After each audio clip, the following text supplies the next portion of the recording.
Igual han babestuta, jodira. Txiku da! Iarra hau, konketatxo bat.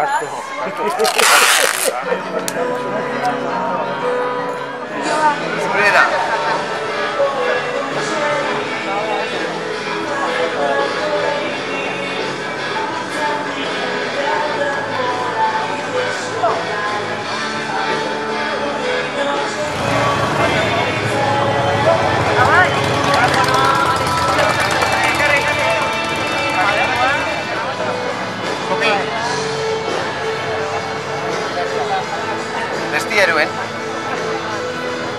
Arantza Zulueta Euskal Preso Politikoen kolektiboaren abokatua da. Eta kolektibo horren eta gizartearen artean interlokuzio lana egiteko jende aurrean eratu zuten pertsona taldeko partaidea. Talde horretako partaideak jasarri kriminalizatu eta kartzeleratu egin zituen Espainiar estatuak. Arrazoi horregatik preso jarraitzen duen bakarra da gaur egun Arantza.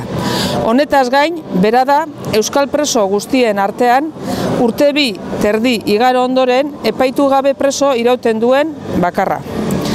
Kartzelan dagoenetik 2014ko urtarrila muturreko isolamendu egoera arbitrarioan daukate Arantza. Funtzionarioak izan ezik inor ikusi barik, eta bere humilazioa, ahultzia eta bere inguruarekiko harremanen galera bilatzen duten baldintzetan. Kadizen daukate Arantza, Puerto Iru kartzelan. Euskal Herritik 1000 kilometrora baino urrunago. 20 ordu egoten da egunero ziegan, gainontzeko presoengandik isolatuta. Guztiz txikia den patio batera ateratzen dutelarik. Isolatuta edukiarren bestalde, behin eta berriz miatzen dituzte eduki ditzakeen gauza apurrak. Eta gorputza ere, astatzen diote, erabat biluzik daukatelarik bera humilatzeko helburu bakarrarekin. Kanpoarekin duen harreman bakarrenetarikoa 40 minutuko asteroko bizita da. Arantzari ezarri dioten egoerari tortura dei dakioke. Pertsona psikikoki ezabatu eta suntsitzea bilatzen duen tortura zuri deritzon hori.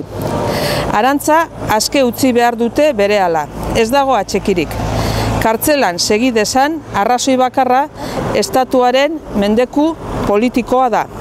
Amaitzeko urtarrilaren 7an, Arantzaren askatasuna eskatzeko Bilbon egingo den manifestaziora joateko deia egiten dugu.